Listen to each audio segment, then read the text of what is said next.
Hello YouTubers, Alaska Prepper here. Happy Sunday to all of you ladies and gentlemen, and I hope that you're enjoying your weekend, and I hope that you have the next couple of days off to celebrate Independence Day here in the United States of America. Well, ladies and gentlemen, whenever I go through the week and I miss a lot of little news articles here and there, I like to do a wrap-up at the end of the week. There are some weeks where I don't do it because I didn't think that I really missed anything that I wanted to talk about with you all, but this week there's a few articles that I didn't go over either because they came out yesterday or that because I just didn't feel like they needed to have their own dedicated videos. And the first one is something that we've been talking about for a very long time, and it's one of those things that I personally feel is going to be worse on your liberties and more restrictive on your freedoms than the 300,000 laws that are active now in the United States, federal, state, and local. For those of you that don't know, there's like over 300,000 federal, state, local laws in the United States active right now, which means that more than likely, every single day that you step outside your home, or even while you are inside your home, you're breaking a law of one kind or another. Well, this here, ladies and gentlemen, which has been put out by the WEF and pushed out to all other countries around the world, which I don't really know why, because the WEF is not an elected organization. It's a non-governmental organization, meaning that they work for who? I don't know, but they definitely don't work for we the people of any nation on earth. They work for themselves and a select few that want to run the world, but I digress. CBDCs with expiration dates. This is what we've been talking about for a while, and they're coming to a city near you. So you better prepare for this, ladies and gentlemen. In the long run, I do not think that these things are going to stick around because people will eventually say, wait a minute, I've had enough. What are you telling me? I can't spend this amount of my money on this because you say it's not carbon neutral or because I've gone over my carbon footprint for the month. People will get sick of it. Even those people that are now championing systems like this will eventually wake up and know that a system such as a CBDC that has an expiry date, right? That has an expiration date on the money that you earned. Ladies and gentlemen, think about this. An expiration date on the money that you earn. It's almost like if you earned $100, right? And you put the $100 in your drawer. You're like, I'm going to save this for a date later on down the road, right? Just in case I need it. And then the next time that you take it out of the drawer, it's only about this big, right? And then the next time that you take it out of the drawer, it's only this big until there's none left. That's what they mean by an expiration date on the money that would be deposited in your CBDC. So it says here, restrictions could target social policies, which is a way of social engineering a civilization such as ours here in the United States, which is what I'm talking about, but really is all over the world. And this is from an economist at the WEF. And why do I have the WEF in red right here? Because, ladies and gentlemen, these policies that will be governing the CBDCs, they come from centralized non-governmental organizations. The WEF is non-governmental organization, which means that they were not elected by anyone. WEFs, Klaus Schwab, I believe this is the person that started the WEF about 51 years ago, applauds China's totalitarian health crisis lockdowns. And these are the same people, same organization that wants to be in charge of our CBDCs if and when we do have one. How do you think that's going to work out, ladies and gentlemen? Expiry dates and restrictions on less desirable purchases are some of the key advantages behind central bank digital currencies, according to an economist at the WEF event. Now, what's the question in this statement that you have to be asking? What are less desirable purchases, ladies and gentlemen? Ask yourself, what may that be? For different people, it may be different thing. But the real question is what are less desirable purchases considered to those that are in power and want to stay in power and want to control a population? Take a look at history. Take a look at history and see what are those purchases that were restricted from people being able to have or things that they weren't able to have. And what are those things that a society needs in order to be free, all right? Or as free as they can possibly be. A darker world where government decides what units of central bank money can be used to purchase some things. Now, imagine that, where a government has decided already pretty much worldwide what you can use as money. It's not up to you, the citizen, to decide what are we going to use as money, but it's up to the government. But now they can decide on what you can spend that money on that you earned, right? But not, and they say here that you can purchase some things, but not other things that it deems less desirable, like, let's say, ammunition. So if the government doesn't want you to purchase ammunition, all they have to do is click a button and say you can't purchase this ammunition with this electronic wallet that you have installed on your phone, right? You can't purchase drugs, right? And ladies and gentlemen, some of these things that they put in here are things that most people would find that are not good for society. Like, are illicit drugs good for society? In my opinion, no. And I would say that in most people's opinion, no, they're not. Pornography, is that good? In my opinion, no, right? And or something of the sort, like pornography, other stuff that's even worse in my opinion than that. But they add these things in there. They're saying, well, like ammunition, but also pornography, and also, illicit drugs and things like that, so that people can be like, oh, okay, yeah, that's not bad. But what they don't tell you is that they are going to be able to control what you buy, no matter what it is. See, they make it sound like it's a good thing, but really with freedom comes risks. And if you're willing to take those risks, you will be free. But if you're not willing to take those risks with freedom, then you will be told how to live your life from the time you wake up in the morning to the time that you go to bed at night. I've often used this analogy is that if you want to be truly taken care of, if you want to be as safe as you can possibly be, just go ahead and sign into a maximum security prison and make that your home. Because in a maximum security prison, you'll get 3 meals a day, you'll get free health care, you'll get a walk to the yard where you can exercise for 30 minutes or an hour a day. You get to read all the books you want, and if you're really good, you may even get a little bit of cable, right? So you can watch some TV. But you'll be safe. You'll be 100% safe. But if you want freedom, you're going to be willing to be out here in the real world and taking advantage of the things that the real world has to offer, but there's always a price to pay with freedom. Right? If you want freedom, you're going to have to pay a price for it.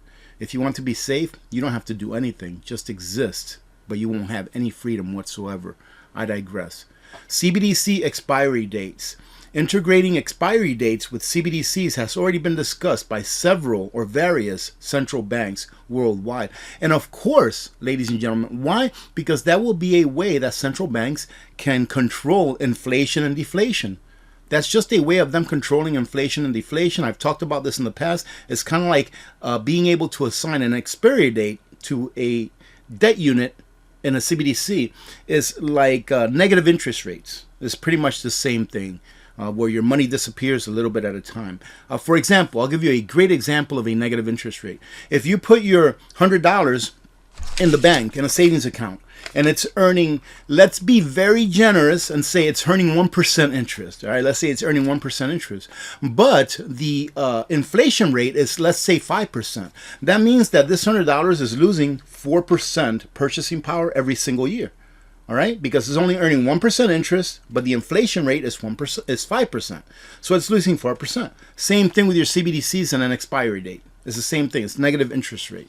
So right now, if you have money in the bank in a savings account that's earning less than, let's say, I think it was 5% CPI that came out last time, 4.9% or something like that, you are actually losing money. You're actually getting negative interest on your money in the bank, or at least on its purchasing power. Right? With this feature enabled, digital cash could not be spent after the date that they assign to it. What date is that, AP? Whatever date they want. So not only do they get to control how much your labor is worth by controlling the interest rates on the money that they issue you and make you use in order to participate in society, but they also get to tell you how long that money that you earned is good for. Is that freedom, ladies and gentlemen? I would say not. And this, ladies and gentlemen, is a result of all of the policies that have been pushed through either the Federal Reserve, the government, whatever you want to call it. In my opinion, they're one and the same.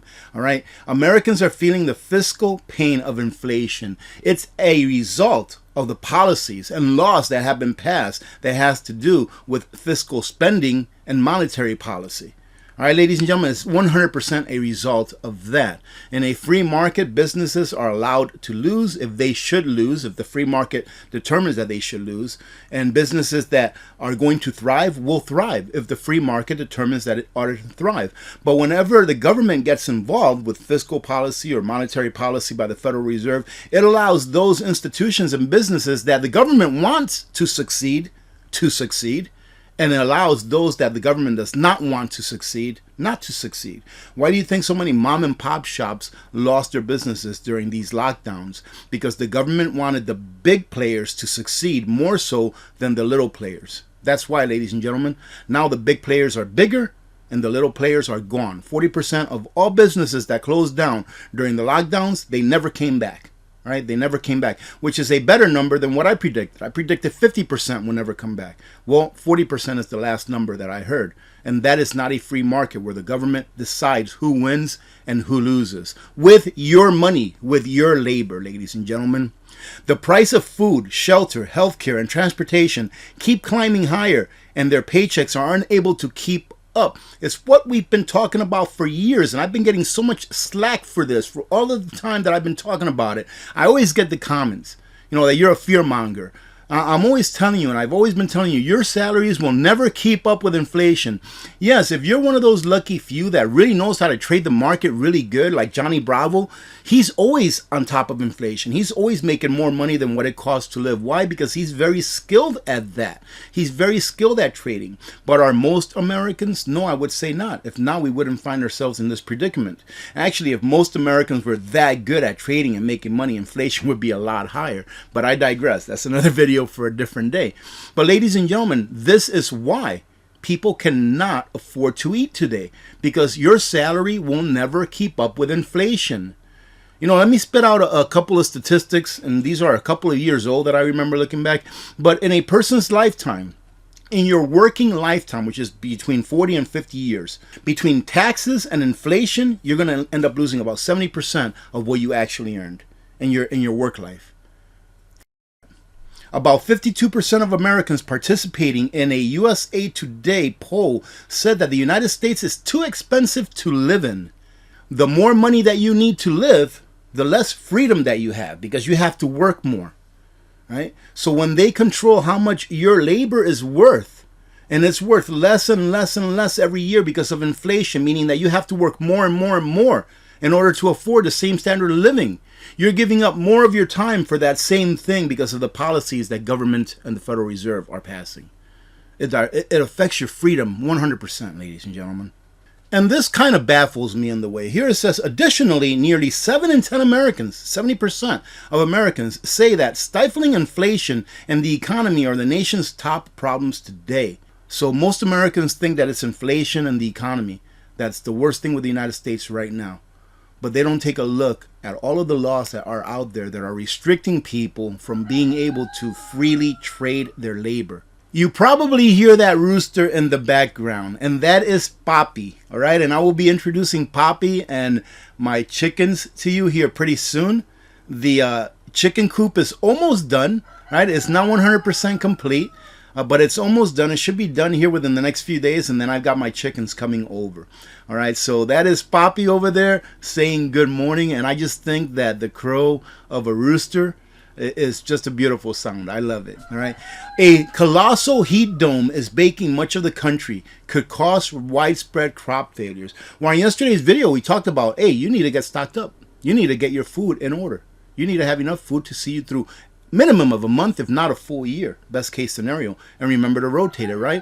But ladies and gentlemen, what I'm putting out here is that you need to have a generator. You need to have at least a gasoline generator at the minimum, right? I love solar generators. And by the way, I'm going to have a video coming up here soon on Opus. They are having an awesome deal on solar generators for Prime Day. So if you're putting away a few pennies to save up for a solar generator, wait until Prime Day. Don't get it now, because Opus is going to have awesome, awesome deals, man. And I always say that you should have a gas powered generator first before you get a solar generator. Why? Because the sun is not as predictable as we would like it to be, no matter where you live, even if you live in a very sunny area. For example, here in the summertime in Alaska, it's a beautiful time of year where we get sun almost 24/7. Literally 24/7. We don't need to have any lights on at all. We don't have to drive with lights in the evening, in the nighttime hours, because it's sunny enough outside where we can see with no problem, right? However, there are days where there's a cloud overcast, all right, overcover of clouds, where I don't get almost any solar, just barely enough to keep running my freezer, which is what I usually power every summer with my solar generators. It's my freezers. Right, but you never know when the sun is not going to give you enough solar, so you need to have that regular gas generator just to make sure that you can keep your life running during a power outage. Same thing here. What if you have a power outage and it's so hot and you don't have your air conditioner available to you? You should have a generator, a gas generator first, and I think that a solar generator is a very good complement to a gas generator. All right, ladies and gentlemen, so just go out there, save up for a gas generator first, right? And this is coming from someone that loves solar generators. You should get a gas generator first, foremost. And I wanted to show you here with this article the conundrum that the U.S. government is in. The make or break fork in the road ahead. And we're talking about the United States government's financing. There is a make or break financial fork in the road ahead for the United States. And there are only three options here, they say. Option number one, slash trillions of dollars in annual federal spending to align with current tax revenues. That, in my opinion, is the most freedom-loving option. Ladies and gentlemen, the most freedom-loving option, because as I stated the entire time that this debt ceiling debacle was going on in Washington, we all knew that they were going to raise the debt ceiling. Right? It's just a little game that they play in order to give the people, give we the people the illusion that there is actually choice, that they're actually trying to do the right thing. They always knew they were going to raise the debt ceiling, all right? Because without them raising the debt ceiling, i.e. the government, who is them, without them doing that, they would lose power. If they can only spend what they take in tax, we the people would have the power, and they wouldn't. So they have to be able to spend that additional money that they borrow in order to stay in power, meaning in order to implement the things, the agendas that they want to implement, ladies and gentlemen. Number two, raise trillions of additional tax revenue from the only entities able to pay more. Corporations in the top 5%. That's not going to work, because if they do that, then guess what? People will work less. People will move away to greener pastures. People will take their dollars to other places that treat them better. I remember seeing an interview with either an interview or a speech from Ronald Reagan long time ago, and it's still up there somewhere. But he was talking about when he used to be an actor, right? He used to live in California. He used to be an actor, and during the time that he was acting, the government went to charging 90% tax if you made over a certain amount. So think about this. If you make over a certain amount, all right, this was what Ronald Reagan was going through. If he made over a certain amount a year, he would have to pay 90% tax on anything that he made over that amount. You know what he did? He made 2 movies a year instead of 4 or 5 or 6. Why? Because anything more than 2 movies a year would take him above that threshold, and he would be working merely for 10% of what he was earning. All right, so like I said, if you raise taxes on the very rich, what's going to happen? First of all, it's going to trickle down to you, all right, the consumer, because these corporations and rich people that have businesses, they're the ones that create, right? They're the ones that produce these things that we consume. So that extra expense is going to trickle down to you. So it's really us that's going to be paying the extra taxes. But if it gets bad enough, they'll just move. They'll just leave the state, or they'll just leave the country, or they'll just make less. It's very simple, ladies and gentlemen, very simple economics. Number 3, monetize the soaring federal debt by central banks printing money and using this new money to buy treasury, but pretty much monetize the debt, right? So inflate into the economy. Inflate the money that you need in order to cover that deficit. And I wanted to show you this real quick because I was astonished. I thought that it was less than this. But last year in 2022, the federal government of the United States of America took in $4.9 trillion. Let's call it $5 trillion. took in $5 trillion in taxes, ladies and gentlemen. That is incredible, and we still cannot get by on that. If we just went back to 2019 spending, to the levels of spending that we had back in 2019, we could get back on $4.9 trillion. But no, they always have to continue to borrow more. Why is that? Because the system by which we are governed economically and monetarily, it needs to continue to add debt to the system. We have to continue to add debt every single year. If not, the system implodes, and they know this. Right? That is why inflation is a fact of life as long as we live under the monetary system which we live today. Right? But check this out. They ended up spending $6.3 trillion. So that's $1.4 trillion more than what they collected, they ended up spending. And that goes on our national debt. And what happens with the national debt? We end up borrowing that at higher interest rates, which means what? That we have to pay more interest on that national debt, meaning that more money is needed in the form of tax collection for them to be able to pay the interest, which of course they can't do because they have to borrow even more. It's a snake that's eating its own tail. Social Security, 1.2 trillion. Healthcare, let's say 1 trillion. Income security, welfare, let's say 1 trillion. Veterans and Defense Department, 1 trillion. Medicare, 0.75 trillion. Education, $680 billion. Interest on the debt, $480 billion, and this year is going to raise to, I think, about 700 billion or 800 billion. And other 33 is pretty much boondoggles that they're stealing from the American people to make themselves richer. So, ladies and gentlemen, go ahead and deduct from here what you think we really don't have the federal government for. For example, let me see. Defense and veterans. Of course, I am biased in this. I have a pension from when I was in the military. So I am biased saying don't touch this, but yes, touch this. The amount that they spent on the military this year for military funding was almost $900 billion. Cut it in half. All right, so cut this in half. That's $500 billion taken off of this deficit, which brings the deficit down to about $800 billion. All right, so cut this in half. Bring our boys and girls back home and put them on the border. Okay, Medicare, go ahead and leave that on there because people paid towards that. People have paid towards Social Security. They've paid toward medical. All right, but education system, cut it 100% off. Why do I say cut the education system 100% off? Is it the federal government's job to educate our children, ladies and gentlemen? Is it the federal government's job to educate our children? Cut all funding from all schools off. If people want their children to go to school, they can pay for it from residential taxes or just pay for private schools, ladies and gentlemen. It is not the federal government's job to teach our children. Why in the world does anyone think that someone that's sitting in Washington, D.C. knows what's best for children that are living in Alaska, for children that are living in New York, for children that are living in Texas? What makes them think that they know better than the parents themselves and the state within themselves to educate their own children? Every state is different. That's why there's 50 states, because they are different. And of course, ladies and gentlemen, politically, the only viable option is the politically painless one of monetizing the soaring federal debt. They will continue to monetize the deficit, ladies and gentlemen, and we will continue to pay the price through higher taxation and higher inflation, which is a silent tax in itself. And I wanted to cover this really quick. How big is the market for crude oil? Well, look at this, ladies and gentlemen. The market for crude oil is pretty much the biggest market in the commodity industry in the entire world. But solar panels are going to power the world.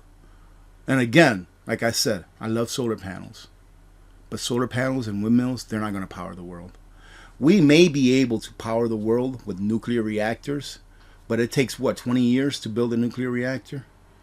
So we may be able to do that if we start right now and bring it into the future where we have nuclear reactors. And for those of you that are afraid of nuclear, just do a little bit of research. There's actually nuclear out there that is safe. That if there's a meltdown, that there won't be any radiation or stuff like that. I'm not very knowledgeable on that, but it's some kind of a salt that they use. But I digress. Like I said, I don't want to get into that too deeply. I'm not very knowledgeable. I've heard a lot. I've seen a few videos of people talking about this that actually know what they're talking about. But there's safe nuclear reactors out there. What's the problem? The problem is, ladies and gentlemen, is that they work. They work. And if the nuclear reactors work to power the world, then what are they going to do to control us with oil, with what we can and can't do? Imagine if we had a world where we had free energy. Imagine if we had a world where we had nuclear reactors in every town, all right, decentralized, where every little town had a small nuclear reactor that can power that town. And it was pretty much free. And it didn't cause any environmental damage. And it was net zero, right? Net zero. Imagine if we had a world like that. How much control would the big oil companies have over us? Imagine that, ladies and gentlemen. And we will close it off with Poppy saying goodbye. I hope that you have a great day, ladies and gentlemen. I hope that you're enjoying your weekend off. I hope that you are at work. And just remember, what's the reason for the season or for the day, Independence Day? We still here in the United States, with all of the problems that we have, we still live in the freest nation in the world. And Poppy agrees with me. All right, ladies and gentlemen, so thank your lucky stars. Thank God that you're still part of this nation here, because we have a chance to fix what's gone wrong. I just think that it's going to take a lot of hard work and a lot of pain in order for us to be able to fix everything that we need to fix and have a better world to leave to our children. Having said that, have a great day. God bless every one of you. God bless America. I'm Alaska Prepper. I'm out.